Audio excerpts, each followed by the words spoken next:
কৃষ্ণনগরের সেই বিখ্যাত বারোদোলের মেলা। প্রত্যেকটা কৃষ্ণনগরবাসী প্রায় একটা বছর ধরে অপেক্ষা করে থাকে এই বারোদোলের মেলার জন্য। না, এক সপ্তাহ বা 15-20 দিনের জন্য এই মেলা কিন্তু হয় না। এই মেলাটি হয় প্রায় 1 মাস ধরে।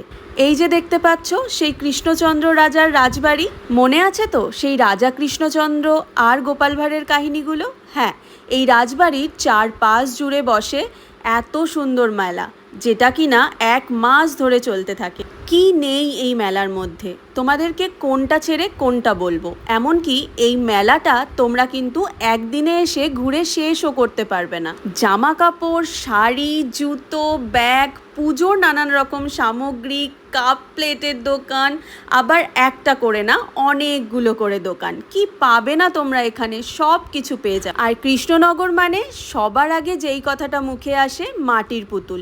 নানান রকমের কারুকার্য করা মাটির পুতুল দেখলে তোমাদের তো চোখ একদম ধাঁধিয়ে যাবে। এত সুন্দর হাতের কাজ তোমরা সামনে থেকে না দেখলে বিশ্বাসই করতে পারবে না। খুব ভালো করে যদি ভিডিওটা লক্ষ্য করো, দেখবে আমিও কিন্তু একটা ড্রেস পরে ভিডিওটা করিনি, কারণ আমিও প্রায় 4 থেকে 5 দিন গিয়ে তারপর মেলাটা কভার করতে পেরেছিলাম। এইবার তোমাদেরকে দেখাবো খুব আকর্ষণীয় একটা বিষয়। এই মেলাটাতে যেতে গেলে তোমাদের কিন্তু এই দিঘিটা পার করে তারপর যেতে হবে। শুধুমাত্র এই 1 মাসের জন্য এই দিঘির এই পার থেকে ওই পার অবধি বাঁশের একটা ব্রিজ করে দেওয়া হয়, আর এখান থেকে হাজার হাজার মানুষ যাতায়াত করে মেলা দেখার জন্য। এই বছর প্রথম দেখলাম এত সুন্দর সুন্দর শিল্পীরা বালি দিয়ে এত সুন্দর কাজ করেছে। খুব ভালো লাগছিল এগুলো দেখতে। তোমরাও দেখো কত সুন্দর, দেখে মনে হচ্ছে এত সুন্দর সুন্দর জিনিস নিজের হাতে তৈরি করেছে।